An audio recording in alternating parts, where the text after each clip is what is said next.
A wind with no rain in it comes across the flat river bottom before dawn, and 50 feet up in the gray dark, something enormous begins to drip. Pull back.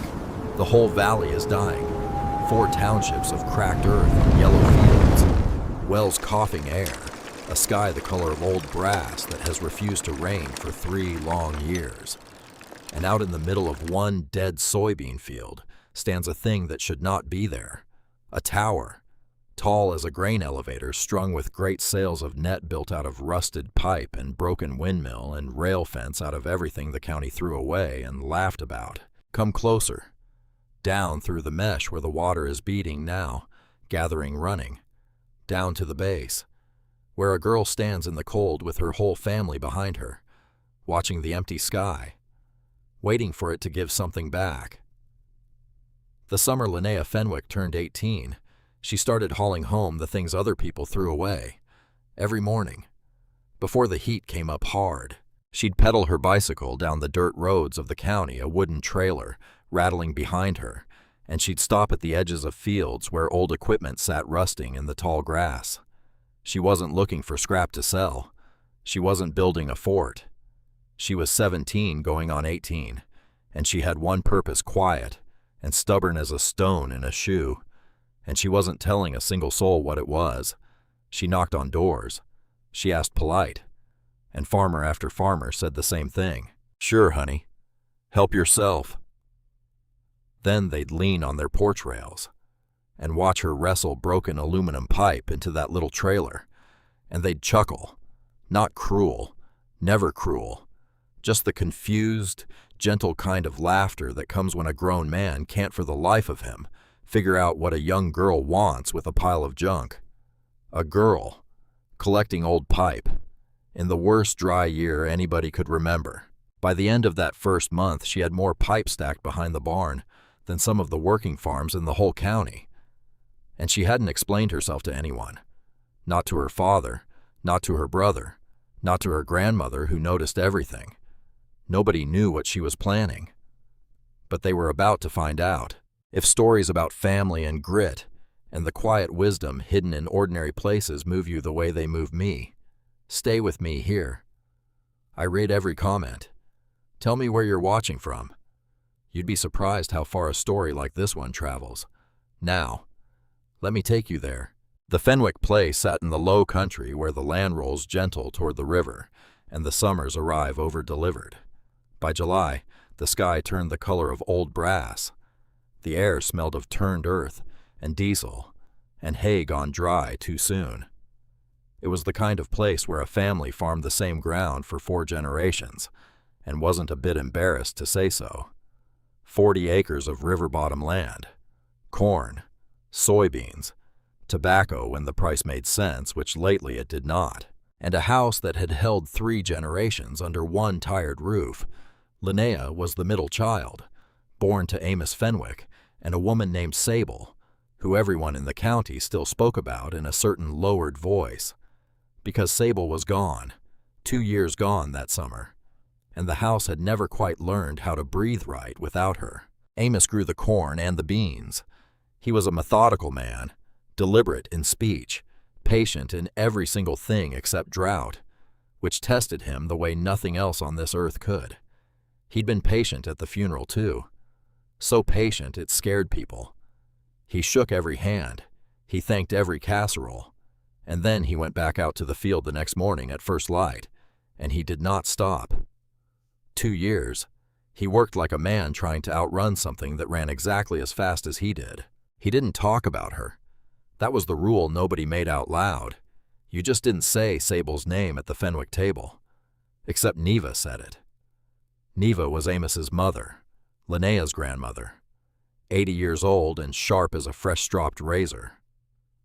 She lived in the small room off the back of the house, and she spent her mornings at the kitchen table with a cup of black coffee gone lukewarm and a stack of old agricultural extension pamphlets she'd been hoarding since before Amos was born. She read them the way other women read their Bible, slow, reverent, lips moving on the good parts. And it was Neva who first noticed the thing about Linnea, years back, when the girl was small. that Linnea didn't watch the fields the way other children did.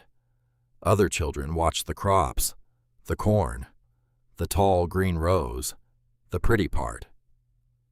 Linnea watched the water, where it pooled, where it ran off and was gone, where the ground cracked first when the rain quit, where the soil stayed dark and cool the longest after a storm passed through. She'd stand at the edge of a puddle for 10 full minutes, chin down just looking while her brother hollered for her to come play. "That one," Neva used to say, tipping her coffee cup toward the window. "That one's got her mother's eyes." She didn't mean the color. Sable Fenwick had been a water engineer. Before the farm. Before Amos. Before any of it. A real one with a degree framed and hung crooked in the hall, and a mind that saw a hillside and immediately understood the way most people understand up and down, exactly which way the water wanted to go. She fell in love with a farmer, so she came to the farm, and she never stopped being what she was. On the good years when there was money, she'd sit at that same kitchen table sketching things. Systems, little networks of lines and arrows across the backs of seed catalogs. Amos would look over her shoulder and shake his head and smile and say, "Woman, we're farmers, not the Army Corps of Engineers." And she'd say, "Not yet." Then the dry years came. 3 of them, stacked one on the next like flat stones. And in the middle of the second one, Sable got sick, and the sketches stopped, and the framed degree kept hanging crooked in the hall, because nobody in that house could bring themselves to touch it and straighten it, because touching it meant she was really gone. That was the house Linnea Fenwick lived in the summer she turned 18. A quiet house, a careful house, a house learning to live around a hole in the shape of a woman. Now, the dry. You have to understand the dry to understand what the girl did. 3 years. 3 years the rain came short. The first year folks called it bad luck. The second year they called it a drought, and they meant it. And the county extension man started driving around with a clipboard and a face like a doctor who doesn't want to say the word out loud yet. By the 3rd year, they'd mostly stopped calling it anything. You don't name a thing you've decided you can't fix. You just live with it. You water when you can afford the diesel. You watch the top of the field go yellow, and you tell yourself the bottom will hold. The Fenwick upper fields were the worst of it. Higher ground, sandy soil.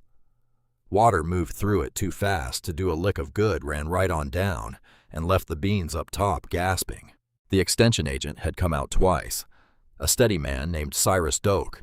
He walked the rows with Amos, and he said the things there were to say. Irrigate more often. Mulch the base of the plants to hold the moisture. Except irrigating more often cost money the Fenwicks did not have, and burn diesel they could not spare. And there was never enough pressure to push the water uphill to the high ground without the whole system going soft and useless halfway across the field. Linnea stood at the edge of that conversation. Quiet, the way she was always quiet, and she listened to every word. Then she asked the extension man a question he was not used to hearing from a girl her age. "If the pressure drops going uphill," she said, "what happens to the water that never makes it to the top?" Cyrus Doak stopped. He looked at her a beat too long. "It just stops," he said. "Sits in the line." She nodded. Slow, the way a person nods when they already worked the whole thing out in their head weeks ago, and just needed one grown man to say the last piece out loud. That was in May. By the end of the month, she'd started collecting pipe. Here's what Linnea understood. And here's what every grown sunburnt 4 generations deep farmer around her had somehow never quite put together. Water doesn't care about your money. Water only cares about gravity. That's it. That's the whole secret the girl was chasing on her bicycle every morning. She'd been reading. Not the fun stuff, the old stuff. Neva's pamphlets, the brittle yellow ones from the 60s, the ones about drip irrigation, about slow emitters that put water straight at the root instead of throwing it up in the air to burn off in the sun. Systems that used half the water less than half because none of it evaporated and none of it ran down the hill unused. And she'd been reading about the older idea underneath that one. The idea from before there were electric pumps at all. Gravity-fed. Water sitting up high, running down through pipe to reach the fields below. No motor, no diesel, no monthly bill. Just the oldest force there is doing the oldest work there is, for free. The pond on the Fenwick place sat too low, below the dying fields, so it was no use. But there was a draw. A shallow catchment on the north edge of the property where rainwater pooled after a storm and stood for days before it soaked away, and that draw sat above the bad fields by about 9 feet, 9 feet of elevation, routed through the right network of pipe, enough head pressure to drip irrigate a whole quarter acre, without one drop of diesel, without $1 to the bank. And she had the pipe, but she needed more than the girl at the extension office knew, and she had something none of them knew about. She had her mother's notebooks. They were in a cedar chest in Sable's old sewing room, a room that had become a room nobody went into. 3 notebooks, cloth-bound, the pages swollen soft from being handled. Linnea had found them the winter after the funeral when she couldn't sleep, and the house was too quiet, and she'd gone in there just to smell the cedar and be near something. And she'd opened one, and there it was, her mother's handwriting. Fast and slanted. Diagrams. A whole design sketched and resketched for a gravity-fed drip system for these exact fields, half finished. Trailing off on a page dated the spring Sable got sick. Water wants to go downhill, her mother had written in the margin. Our job is just to argue with it politely. Linnea had read that line maybe 100 times, so no, she wasn't building a fort. She wasn't collecting junk. She was finishing something. A thing her mother had started and been made to set down, and she wasn't going to say a word about it. Not to her father, who couldn't hear the name Sable without going somewhere behind his own eyes. Not to Roy, who'd call it foolish. Not to anyone. She was going to build it first, and let it speak for her. Now. The first person to figure out what she was up to was, of course, Neva. Old women miss nothing. It's their compensation for everything else the years take.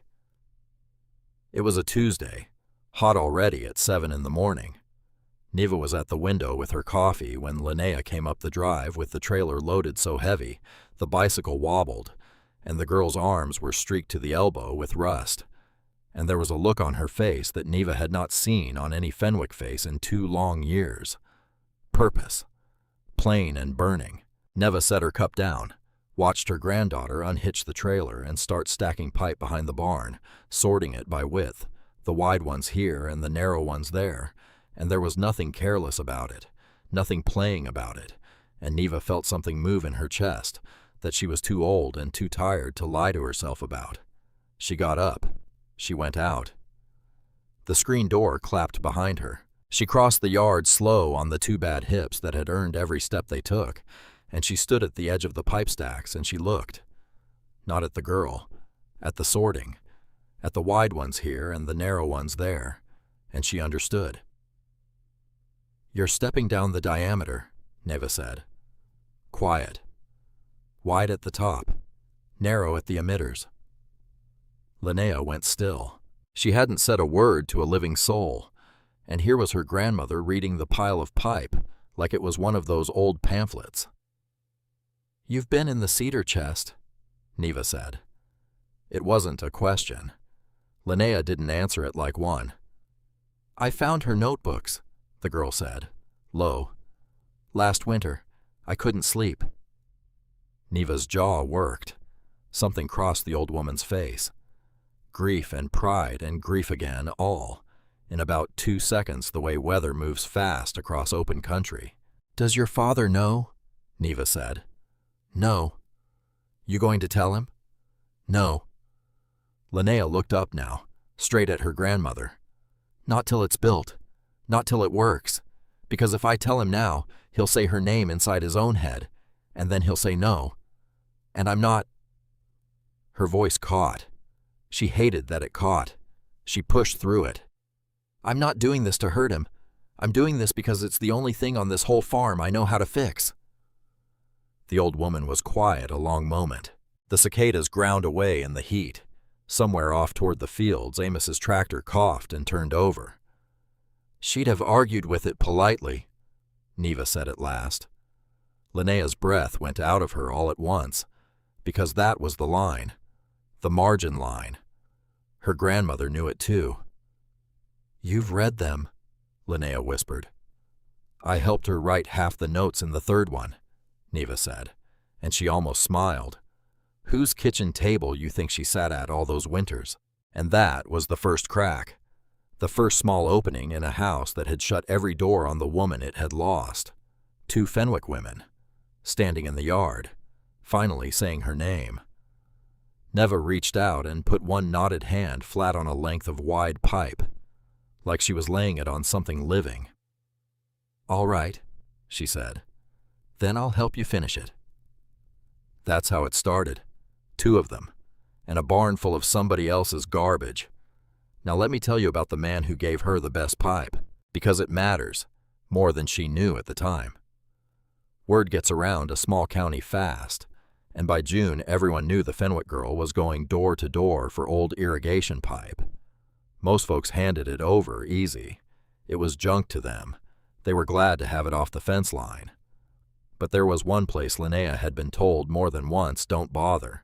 The old Meade place, out past the crossroads.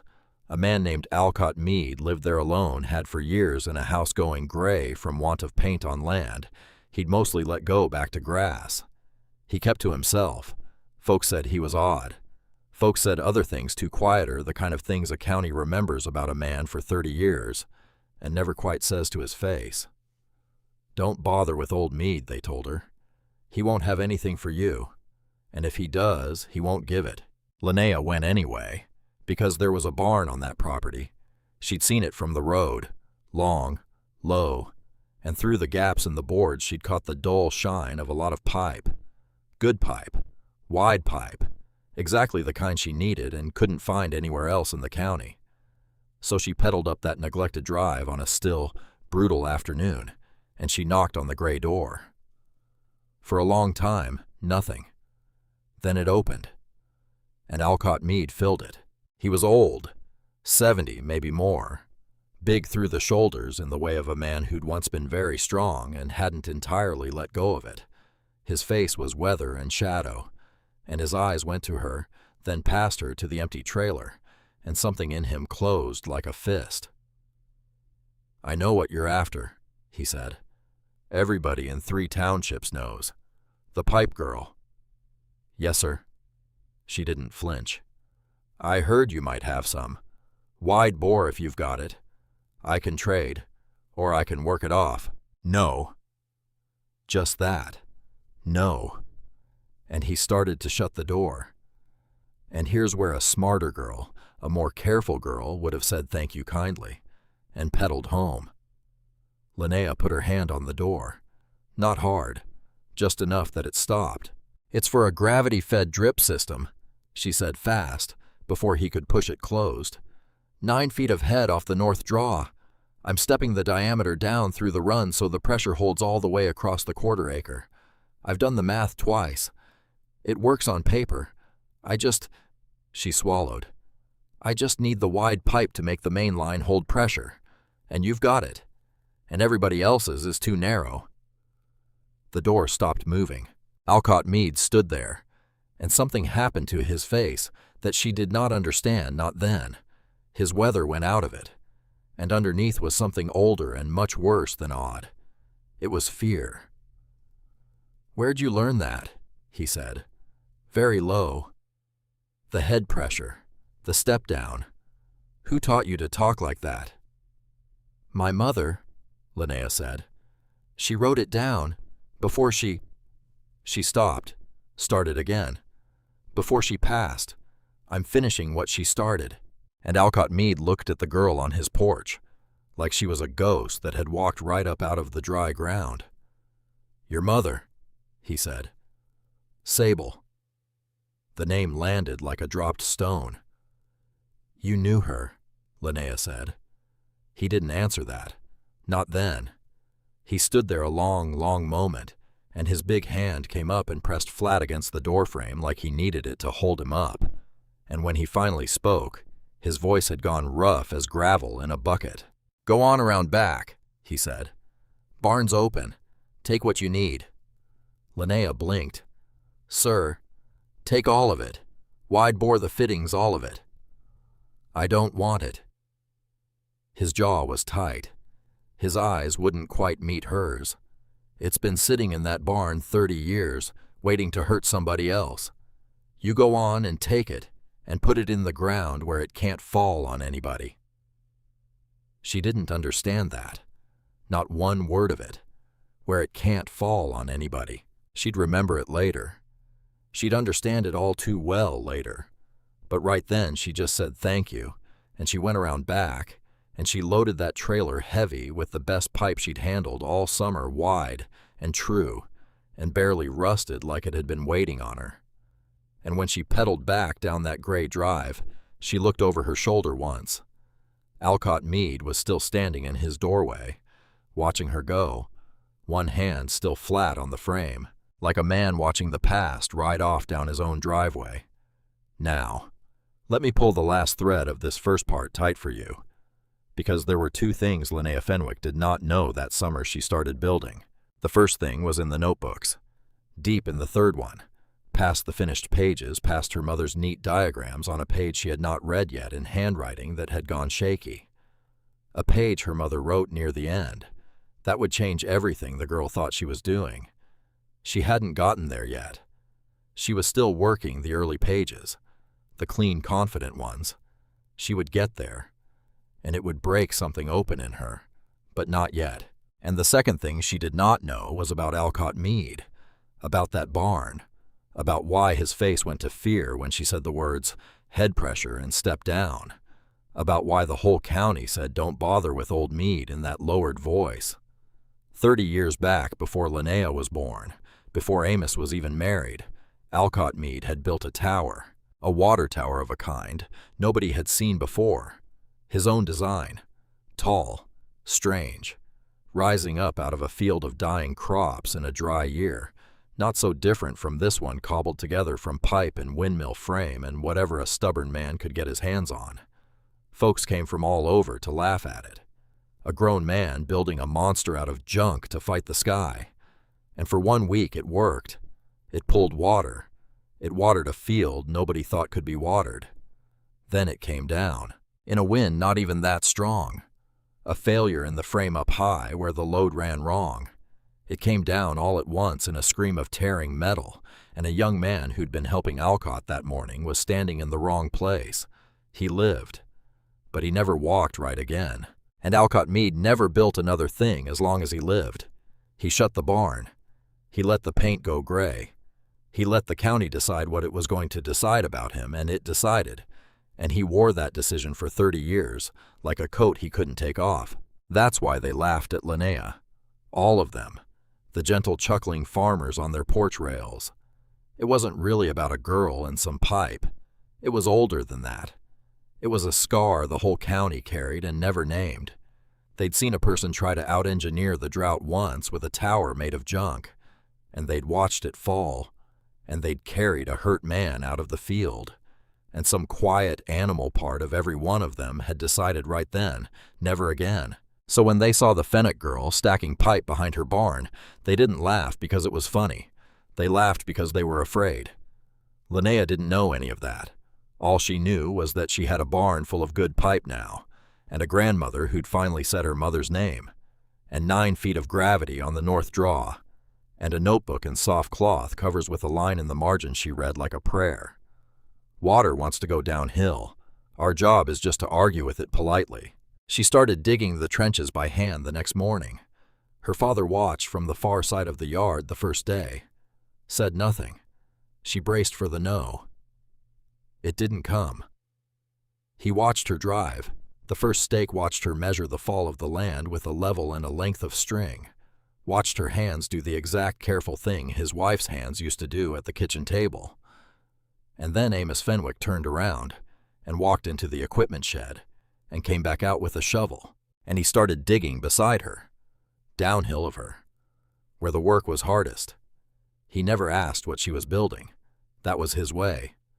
But once, only once, as the sun went down, red over the dry fields, and the two of them stood sweating in a trench half dug, he stopped and leaned on the shovel and looked at the string line running true down the slope, the way the water would run, the way somebody had planned it to run a long time ago. And he said so quiet she almost missed it under the cicadas. She'd have used a mason's line for that, not string. Linnea went still. He'd said it. He'd stepped right up to the edge of the name and looked over. And Linnea, who had not cried in front of her father in 2 years, who had trained herself out of it, the way you train a dog, off the furniture felt her eyes go hot and full. She didn't turn around. She kept her face to the field. "You want to help me get the mason's line from town tomorrow?" she said. A long pause. The shovel scraped. The trench got one blade deeper. "Yeah," Amos said. "I do." And that was the beginning. A girl, a grandmother, a father learning to say what he'd buried, an old man in a gray house with a barn full of the past, 9 feet of gravity and a drought that would not quit, and a tower not yet built rising only in a dead woman's notebook, and a living girl's stubborn head. They didn't know how hard it was going to get. The storm was still weeks off. The dry draw hadn't failed them yet. The worst pages of the notebook were still unread, but the trench was dug, and the pipe was stacked. And for the first time in 2 years, the Fenwick house had a reason to get up before dawn that wasn't grief. They were about to find out what the girl was planning, and so was she. They dug for 2 weeks before they ever laid a single length of pipe, 2 weeks of hard ground. The drought had baked the soil to something close to brick, and the shovel rang off it like a bell some mornings, and Linnea's hands went from blistered to raw to leathered, and she didn't stop. She dug the shallow trenches down the slope following the string line, then the mason's line her father bought her in town, without one word about why. She set the fall of the land. She checked it twice. Her mother's notebook lay open on a flat rock at the top of the run, held down against the wind by a chunk of the very pipe she was about to bury. And on a Thursday in the deep heat of June, she connected the first sections and walked up to the collector at the north draw and opened the valve, and the water came. It ran down through the main line, cool and dark inside the pipe, and Linnea walked beside it, the way you'd walk beside a horse you weren't sure of yet. And it reached the first junction, and it turned, and it started down the lateral toward the beans, and then it wept out of 3 joints at once, 3 separate leaks, fountaining soft into the dirt. The pressure bled off into the ground, and by the time the water reached the first row of plants, it was nothing. A dribble, a wet mumble in the dust. Linnea stood there, fists at her sides, watching her mother's design leak into the Kentucky clay. Behind her, from the fence line, her brother Roy made a sound. Not a laugh, not quite. Worse than a laugh. A puff of air through the nose that said everything he'd been thinking for a month. "All that pipe," Roy said. "All that digging, and it can't even reach the first row." Linnea didn't turn around. "It'll reach," she said. "Linnea, it's leaking out of 3. It'll reach." Because here's the thing about her that Roy never understood, and that her mother would have understood in a heartbeat. Linnea didn't hear a failure when a thing broke. She heard a question. 3 leaks. 3 joints. Which joints? Why those 3 and not the others? What did those 3 have in common? She was already down on her knees in the mud, wiping each connection clean with the tail of her shirt, reading them with her fingers like the old pamphlets, and she found it. The 3 that leaked were the 3 she'd fitted last, tired in the fading light when her hands were sloppy. Not a design failure, a tired hands failure. She wrapped every connection again, slow this time. Plumber's tape. 3 wraps seated true. She did all of them, not just the 3, because if 3 tired hands joints leaked, then any of them might, and she was learning already that water finds the one thing you didn't check. She opened the valve again the next morning. Her father stood at the fence this time, Neva watched from the porch with her cold coffee. Even Roy came out arms crossed, pretending he had somewhere else to be. The water ran. Down the main, through the junction, into the lateral, past the place it had failed before, and it reached the first row.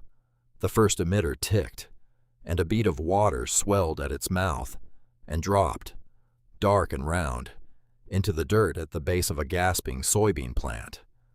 Linnea did not cheer. She wasn't a cheering kind of girl. She just crouched there and watched that one drop soak in, and her whole face changed. And behind her, her father let out a breath he'd maybe been holding for 2 years. But the second row barely got anything, and the third row got nothing at all. The emitters delivered a thin, uneven trickle strong at the top of the run, dying to nothing halfway down. Some plants drank. Most didn't.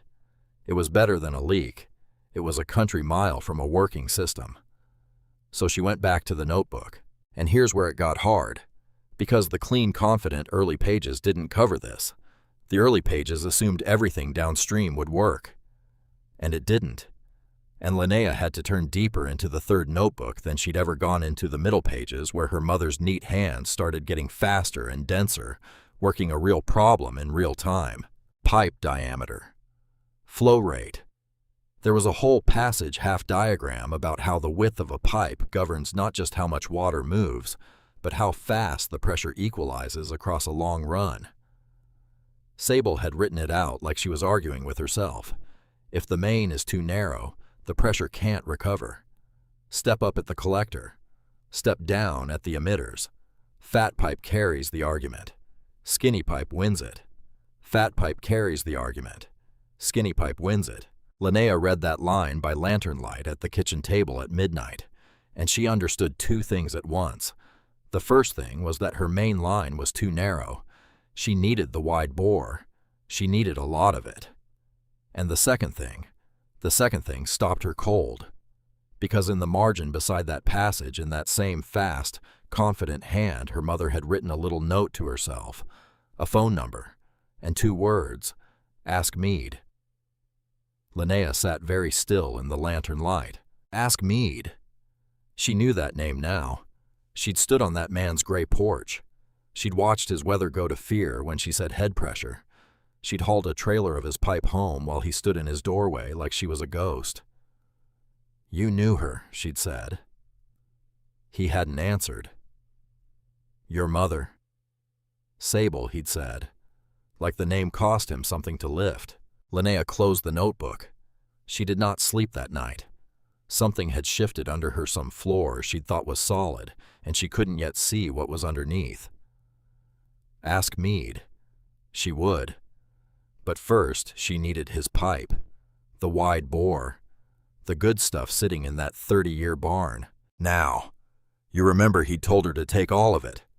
Take it and put it in the ground where it can't fall on anybody. She'd only taken a trailer load that first day, all the bicycle could pull.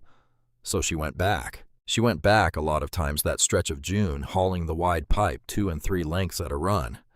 And every time Alcott Meade came out and stood in that gray doorway and watched her load it. He never helped. He never spoke much. But he stopped going inside. He'd just stand there with his coffee watching a girl empty his barn of the past. And there was something in his face each time that Linnea couldn't name, until the day she couldn't get a fitting to seat. It was a reducer, wide to narrow, the exact step down her mother's notes called for, and it would not marry up to the main line, no matter how she wrenched it. And she was sitting in his barn in the dust, with grease to her wrists, cussing under her breath, in a way that would have earned her a look from Neva. And a shadow fell across her. Alcott Meade lowered himself down beside her, slow, on knees that clearly didn't want to. He took the reducer out of her hands, turned it, looked at the threads. "It's a left-hand thread," he said. "This old commercial stuff. You've been turning it the wrong way an hour, I'd guess." Linnea stared at him. "An hour and a half," she said, and Alcott Meade laughed, short, rusty, like a door that hadn't opened in years. He showed her the turn. It seated on the first try, and then he didn't get up. He stayed down there in the dust of his own barn, this big old man on his bad knees, and he looked at the layout she'd chalked on the barn floor, the main and the laterals, and the step-downs, and he went quiet in a different way. "She'd have done it just like this," he said. "You keep saying she." Linnea's voice was careful. "You keep almost saying her name, and then you stop." Alcott Mead turned the reducer over in his big hands. "Because the last time I said that woman's name out loud," he said, "was at her funeral, and I said it to a coffin, and I wasn't sure I had the right." Linnea's heart was going hard now. "How did you know my mother?" she said. And he set the reducer down, and he told her he'd tell her. Soon. But not today, because some things you had to earn the right to hear, he said, and she hadn't finished the thing that would earn it yet. "Finish your tower," he said. "Then come find me, and I'll tell you the whole of it." She didn't know what he meant. Finish your tower. She wasn't building a tower. She was building a drip system in the ground. Or so she thought, because the notebook had one more surprise waiting. "Now let me tell you about the storm. July came in mean. The dry didn't break. It just got angry, and the sky went a color folks didn't like. That flat, greenish bronze that means the weather's about to remember. It can do more than just refuse to rain." The system was almost there. Linnea had rebuilt the main line in wide bore. She'd stepped it down clean at every lateral. She'd trenched the whole quarter-acre and set the emitters, and she was maybe 2 days of work from opening the valve on a system that might finally actually carry the argument all the way down the slope. 2 days. The storm gave her about 2 hours. It came up fast out of the southwest, and it didn't bring rain. Or not much, just wind. A hot, hard, shoving wind that came across the open fields, with nothing to slow it down. Linnea was up at the north draw at the collector, the highest and most exposed part of the whole run, trying to brace the intake before it blew. And she wasn't alone, because her little sister was up there with her. I haven't told you about Rena yet. 11 years old, Linnea's shadow all summer. The kind of little girl who hands you tools you don't need, just to be handing you something just to be near. And Linnea let her because somebody being near was a thing this family had gotten out of the habit of, and Rena hadn't learned to stop yet. The wind came across the field, and the temporary A-frame Linnea had rigged to hold the collector intake cobbled from salvaged windmill strut and rail fence, the kind of tall light structure that catches wind like a sail. It went over. Linnea saw it start to go. She was maybe 10 feet off, and Rena was right underneath it, crouched down, holding a wrench up toward her sister like an offering. There is a moment. You mothers know this moment. Grandmothers, you know it in your bones. The moment where time turns to syrup, and your whole life narrows to the distance between where a child is and where a falling thing is going to land. Linnea covered that ground. She got there. She got a hand on Rena's collar, and she threw her both of them sideways and down into the dirt, and the frame came down across the back of Linnea's legs, and one strut caught Rena's arm on the way, and the whole thing rang out into the wind like a dropped church bell. And then it was over. The wind kept howling, but the frame was down, and the 2 girls were in the dirt, and the collector was ruined, and Rena was crying high and scared, holding her arm. Not broken. They found that out later at the county clinic. A bad gash and a worse bruise and 8 stitches and an arm in a sling for a couple weeks. Not broken. But it could have been. And Amos Fenwick understood, standing in that clinic hallway with sawdust and field dirt still on him, exactly how much worse it could have been. He didn't yell. Amos didn't yell. That was the awful part. He waited until they were home, until Rena was settled and doped on children's pain syrup and asleep. And then he found Linnea out by the barn where she was sitting alone in the dark beside the wreckage of the collector frame. And he said, "You're done." 2 words. Linnea stood up. "Dad." "You're done, Linnea. It nearly killed your sister. It fell because I braced it wrong. In a wind. I know exactly what I did wrong. I don't care what you did wrong." And there it was. The yell. The first one in 2 years, torn up out of a man who'd been quiet so long, the sound of his own raised voice seemed to frighten him. He stopped, his chest heaving, and when he spoke again, it was worse than the yell. It was low and it shook. I already buried one of the two people in this world who could look at a hillside and see water. I will not dig another hole in that ground. Do you hear me? I won't.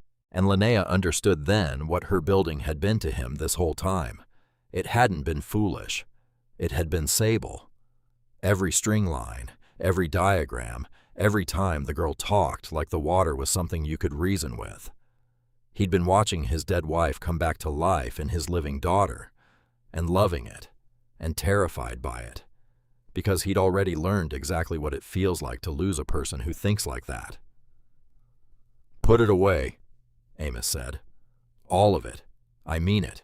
And he went inside, and Linnea sat back down in the dirt beside the ruined frame in the dark, and for the first time all summer she felt the whole thing cave in on her at once. The county was right. Roy was right. Her father was right. Girl. Junk. Drought. What made her think? Now, here is where the story turns. So stay with me. Because she didn't put it away.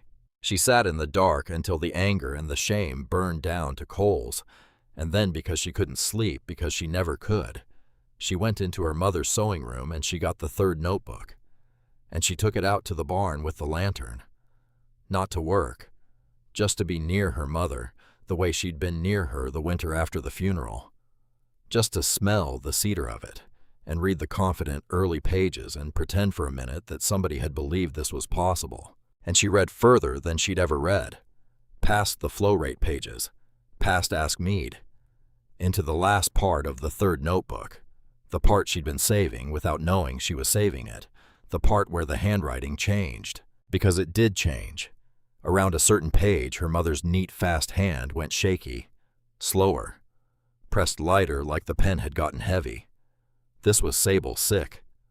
This was Sable near the end, working at the kitchen table, when she should have been resting, arguing with the water because it was the only thing left she knew how to argue with.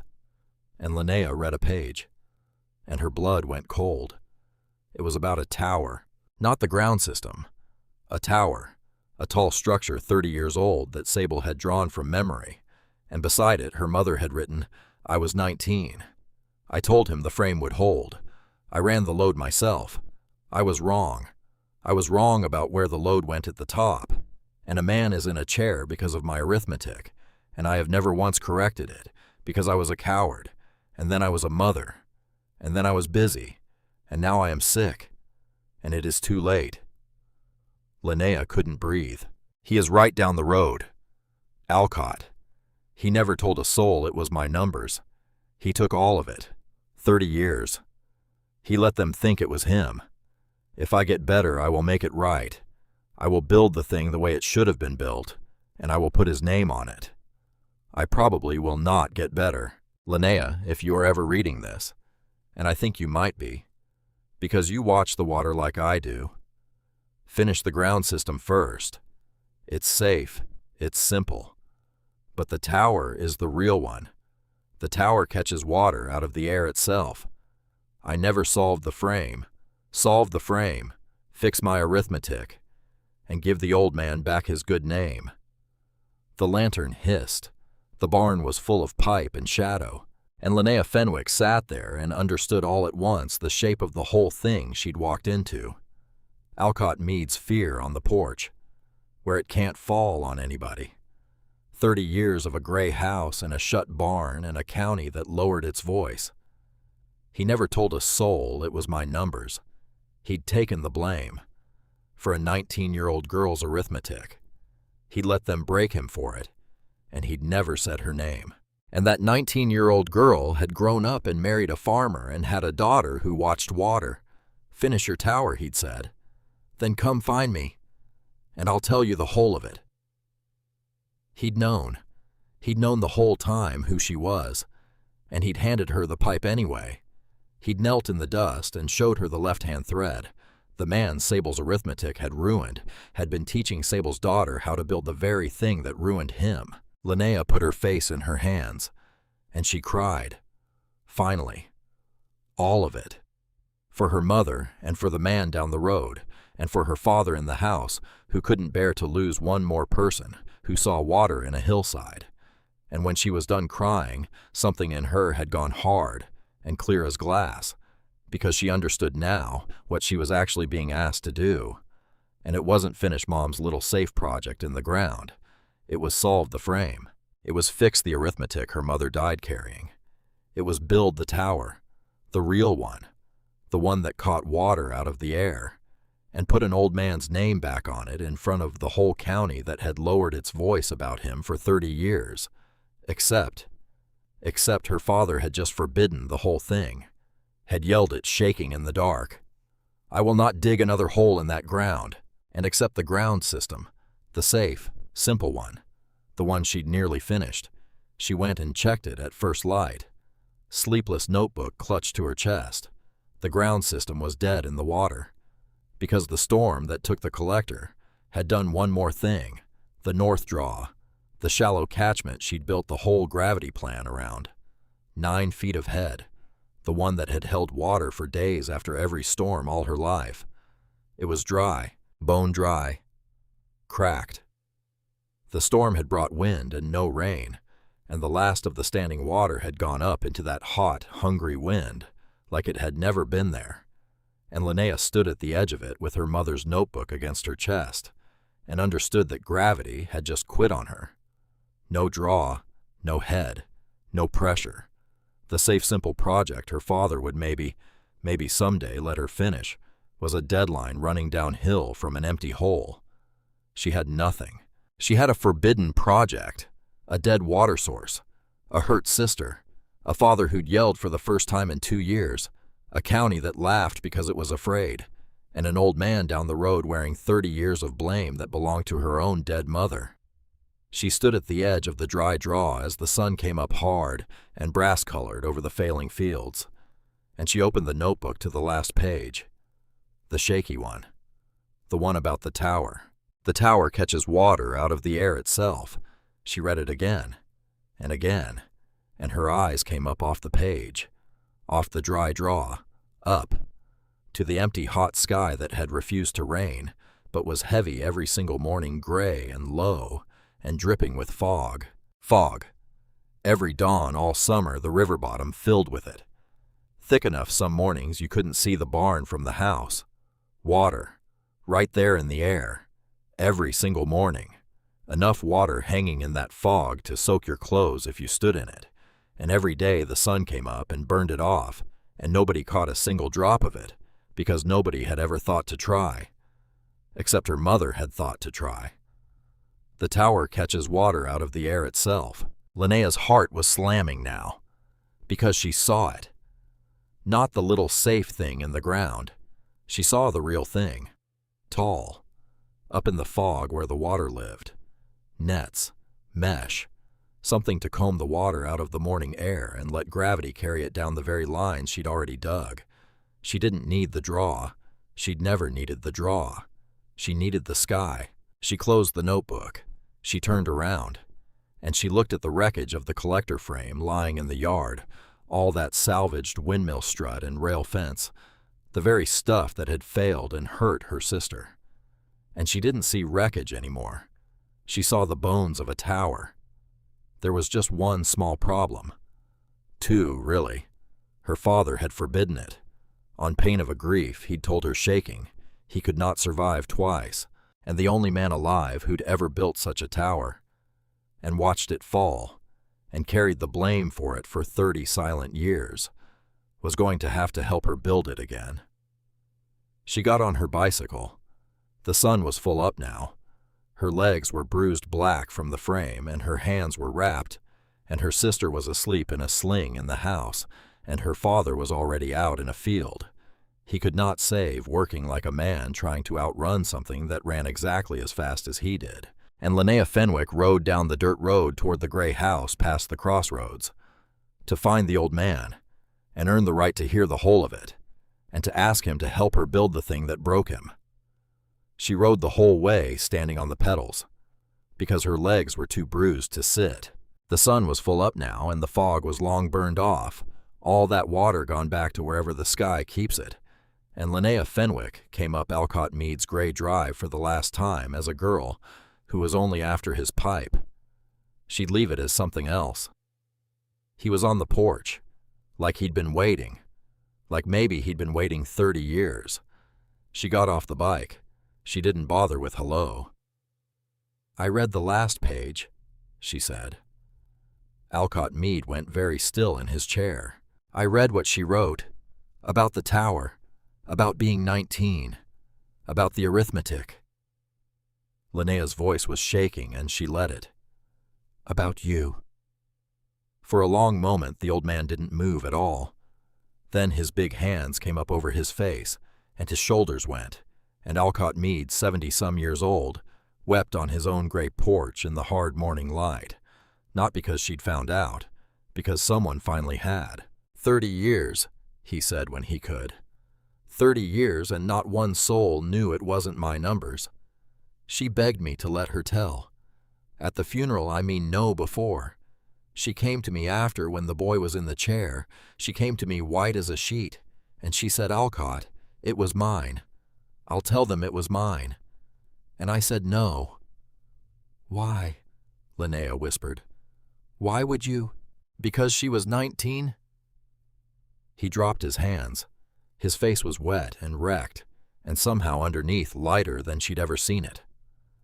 She was 19 years old, with her whole life in front of her, and I was already the odd Mead with the failing farm, and no wife and no children, and nothing anybody'd miss. Which of us could afford to carry it? You do the arithmetic, girl. She had a life to live. I had a barn to shut." Linnea sat down on the porch step, hard. "She carried it anyway," she said. "It's all over the last pages. It ate her whole life. She was going to make it right, and then she got sick, and then—" "I know." Alcott's voice broke clean in half. "I know she did. I'd see her in town years, and she'd get that look and I'd shake my head at her. Don't you dare. Let it be mine." And she'd cry in the produce aisle, and I'd walk off. He wiped his face with the flat of his hand. "I thought I was being kind. Turns out you can carry a thing for somebody and it doesn't lift it off them at all. It just means two backs are broke instead of one." Two backs broke instead of one. Linnea would remember that line the rest of her life. She looked up at him, and she took the last page of her mother's notebook out of her shirt, folded soft, and she read him the part he'd never heard. "Solve the frame. Fix my arithmetic. Give the old man back his good name." Alcott Mead listened to a dead woman's voice come out of her living daughter's mouth, and when it was done, he sat back in his chair and the porch was quiet, except for the cicadas grinding up in the heat, and finally he said the thing she'd come to ask before she could ask it. "You want to build it. The draw's dry," she said. "Storm took it. Gravity quit on me, but the fog didn't." She stood up. "Every morning this whole bottom fills with water, and every morning the sun steals it, and Mom knew. She knew 30 years ago. The tower catches water out of the air itself. I want to build it, the real one, the one you built. Except right this time," he said. "Right this time. Your name on it. And here's the thing about ping pong. Sometimes the ball just stops." Alcott Mead looked out over his gone-to-grass fields for a long, long time. At a life he'd let go gray. At 30 years of silence he'd chosen so a scared girl could grow up and have a daughter who watched water. "Your daddy know you're here," he said. Linnea's stomach dropped. "No. Your daddy forbade it, didn't he? The whole thing, after the little one got hurt." "How do you—" "Because I'd have forbade it too." Alcott stood up out of the chair, slow unfolding all that old strength. A man loses the woman who saw water, then watches his girl start seeing it, then watches a frame come down on his baby's arm. That man's not being cruel, girl. That man's being a father. He came down off the porch. "You can't build this behind his back. It'll work and it'll break him worse than if it failed, because you'll have proved you're exactly her, and you did it where he couldn't stop you." "Then what do I do?" Linnea said, and she hated how small it came out. Alcott Mead put one huge weathered hand on her shoulder. "You do the hardest thing there is," he said. "You go home, and you say her name, out loud, at that table, to that man's face, and you don't stop saying it until he can stand to hear it. Now, let me tell you about the kitchen table, because that's where it happened, where all the real things in that family had always either happened or been buried." Linnea rode home, and she didn't put the notebook away. She walked in the back door, and Neva was at the table with her cold coffee, and Rena was on the couch with her arm in its sling, watching the little sister watch her. And Amos came in from the field at noon, dirty and silent and old, and Linnea Fenwick set her mother's third notebook down on the table, open, to the last page. "Sit down, Dad," she said. "Please." Linnea, her name was Sable. The whole room stopped. And she was a water engineer before she was anybody's wife. And she watched water the way I watch water because I got it from her. And 30 years ago, she made a mistake that a man down the road has been paying for ever since. And she spent her whole life trying to fix it, and she ran out of life. And she left the fixing to me. Amos stood in the doorway, stricken. "Don't," he said. "Rough. Don't do this." "I have to do this." She was crying now, and she didn't wipe it. "Because we don't say her name in this house, and it's killing all of us. You work so you don't have to feel it. Roy pretends it's foolish, so he doesn't have to want it. And I built a whole system in the ground so I could be near her without anybody making me say she's gone." She pushed the notebook toward him. "Read it. Read what she asked me to do. And then tell me to put it away. If you can read her actual words and still tell me to put her away, I will. I swear I will." For a long time, Amos Fenwick did not move.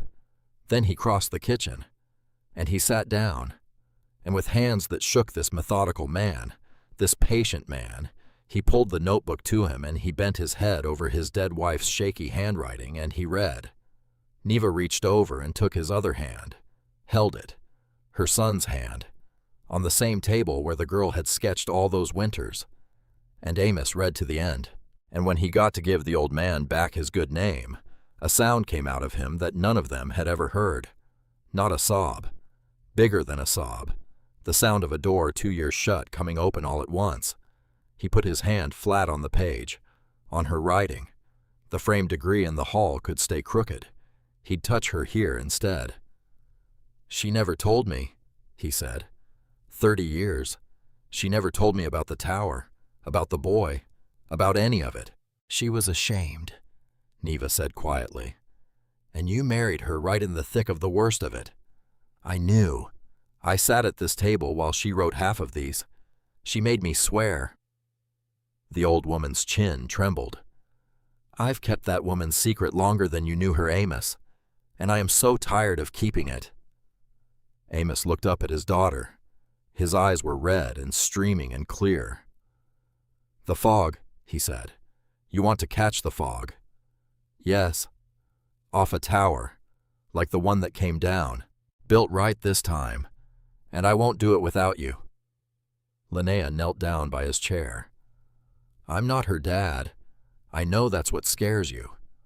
Every time I look at a hillside, you see her, and you're waiting to lose her twice. But I'm not going to fall off a hillside. I'm going to build a thing that's stood since before either of us, and I'm going to build it with you, standing right under it, checking every bolt, and the only way this frame comes down is if you let me do it alone. So don't." Amos Fenwick looked at his daughter for a long time, and then he did the bravest thing a grieving man can do. He chose to hope again, which is the one thing grief spends all its strength talking you out of. "Get Mead," he said. "If we're doing her tower, we're doing it with the man she wronged. He gets the final say on that frame. Nobody else." Linnea threw her arms around her father's neck, and over her shoulder, Neva Fenwick looked up at the ceiling, at nothing, at everything, and mouthed 2 words to a woman who wasn't there. "Told you.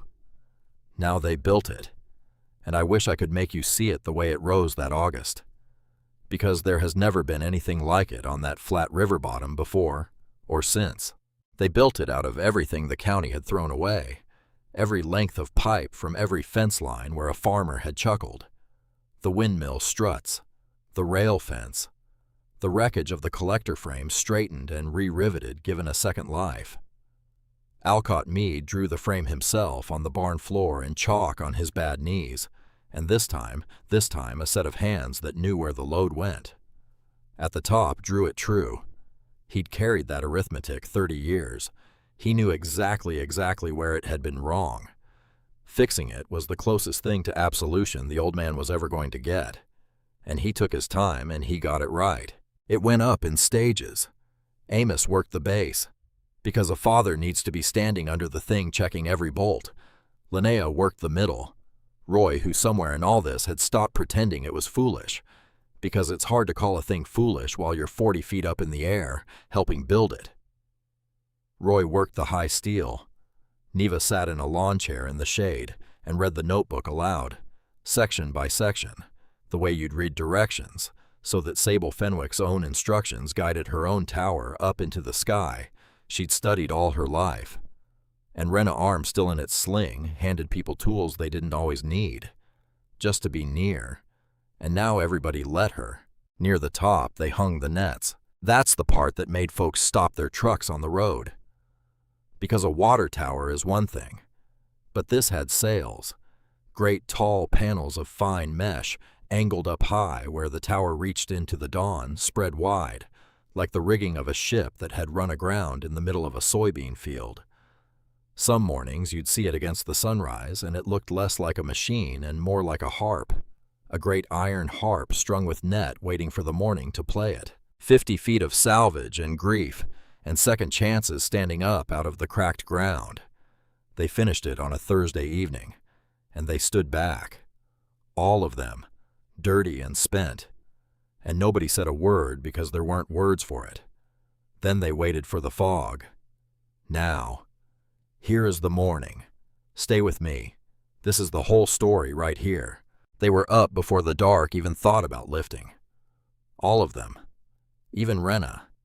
They stood at the base of that impossible tower in the blackness, with the fog rolling in thick off the river, the way it did every single morning, the way it had every morning. Her whole life, water hanging invisible in the dark all around them, close enough to taste. And the sky went gray at the edge, and the fog moved through the nets, and nothing happened. For the longest minute of Linnea Fenwick's life, nothing happened. The mesh just stood there, dark and wet-looking, and still, and she thought, standing in the cold, that maybe she'd killed them all with hope, that maybe the arithmetic was wrong again in some way, even Alcott couldn't see, that maybe you cannot, after all, argue water down out of the sky. Then the first drop ran, one bead, sliding down a strand of mesh, gathering others, growing fat, running down into the collection trough at the top of the main line. Then another, then 100. Then a sound started up out of that tower in the gray dark that none of them would ever forget as long as they lived. The sound of running water, on a farm that hadn't heard it in 3 years. The nets combed the fog, and the fog gave up its water, and the water ran down into the trough and down the wide-bore main, and down through every step down her mother's shaky hand had specified down the slope into the quarter-acre, out of the emitters drop, by patient drop, straight to the roots of a field everybody in the county had written off. And they stood there, this broken mending family, and they watched water come out of thin air. Neva was the first to make a sound. The old woman put both hands over her mouth, and then she started to laugh and cry both, and she said to the sky, to the tower, to nobody, "You did it, you stubborn woman. You finally did it." Amos Fenwick put his arm around his daughter's shoulders, and he didn't say anything for a long time. And then he said the thing. "She'd have used a mason's line," he said, his voice full, "for those nets, not string." And Linnea laughed and cried at once, because he'd said it. All the way up to the name and right on past it. and it didn't kill him. And Alcott Mead stood a little apart from the family, this big old man looking up at 50 feet of the exact thing that had ruined his life. Rebuilt right running true, and something came off his shoulders that he'd carried so long he'd forgotten it was there. 30 years. Set down, in the sound of running water, Linnea went to him, and she took his big rough hand. "It's got your name on it," she said. "We put it on the collar of the main beam, where the load runs true, where you'd have to climb up and look to see it, because that's where the person who actually built it right would sign it." Alcott Mead could not speak. He just held the girl's hand and watched the water run. Now here's what I need you to understand about what happened next, because this is the part that matters most. That tower didn't just save one field, because the drought didn't quit. It got worse. August burned into September, and the wells started going. All over the county. Old wells, deep wells that had never failed in living memory, started coughing air, and the same men who'd chuckled from their porch rails came face to face with the thing they'd been afraid of the whole time. No water. Not for the crops, not for the stock, not for the kitchen tap. And there was one place in the whole county with more water than it knew what to do with. The Fenwick place, where a girl and an old man and a family had strung nets in the sky and gone and caught the fog. They came slow at first, ashamed, in their trucks at the end of the drive, hats in their hands, the same men who'd laughed. And Linnea Fenwick, 18 years old, dirt on her boots, walked out to meet every single one of them. And she didn't say one word about the laughing. Not one. Because her mother's line was in her head the whole time, the real one, the one that was never about pipe at all. Our job is just to argue with it politely. She showed them the tower. She showed them the nets. She showed them how the fog they'd cussed and driven through every morning of their lives was full of the very water they were dying for. And one old farmer, a man who'd handed her a chuckle and a length of pipe back in June, stood at the base of that iron harp with his hat in his hands and looked up at it and looked at the girl and said the only thing left to say. "What did you do different?" And Linnea told him the truth. "I didn't laugh at what everybody threw away," she said. "That's all. The pipe, the fog, the old man down the road, my mother's notebook, him." She nodded at Alcott up on the platform checking a fitting. None of it was junk. It was just waiting on somebody to stop laughing long enough to look. They built more towers that fall. Alcott Mead drew every frame, on his knees, on barn floors all over the county, getting his name spoken now in a whole different voice than the one they'd used for 30 years. And they raised those iron harps on failing farm after failing farm, and every dawn that whole valley filled with the sound of water being combed out of the air, and the county that had lowered its voice about a broken old man now sent their sons to learn the frame from him. 2 backs broke instead of 1, he'd said. Now nobody's back was broke at all. Linnea's beans came in that October the deepest green in 4 townships. The canopy so thick it hid the ground. The pods heavy. Every leaf turned up to the sky like it had something to be proud of. But you already know that wasn't the harvest. You knew it before I said it, because you've lived long enough to know what the real harvest always is. The harvest was a father who could say his wife's name. The harvest was an old man who got his good name back before he died. The harvest was a grandmother who finally set down a secret she'd carried longer than anybody knew. The harvest was a little girl with a healed arm who grew up in a house that talked about the people it had lost, instead of a house that went quiet around the holes. And the harvest was a young woman who learned the truest thing her mother ever wrote, which wasn't about water at all. That the world is full of things folks have decided are worthless. Old pipe, old men, old women with their old pamphlets, the fog on a summer morning, a dead woman's notebook in a cedar chest, and a quiet girl who watches the water instead of the crops. None of it is worthless. It's just waiting on somebody to stop laughing long enough to look. Sable Fenwick never saw her tower stand, but her daughter built it, and her husband stood under it, and her mother-in-law read it up into the sky, And the man she wronged drew it true at last and signed it where the load runs right. And every single morning out on that flat river bottom, when the fog comes up off the water in the gray dark before the dawn, it still runs. Linnea's 18 now. She'll be 19 come spring. She's already drawing the next one bigger for the far side of the county, and Alcott Meade is helping her with the math, and Neva's still reading her pamphlets, and Amos straightened that crooked degree in the hall at last and dusted the glass. And the pipe that used to rust at the edges of every field in the county, the junk, the stuff they threw away and chuckled about, it's up in the sky now, catching water out of the air and growing things.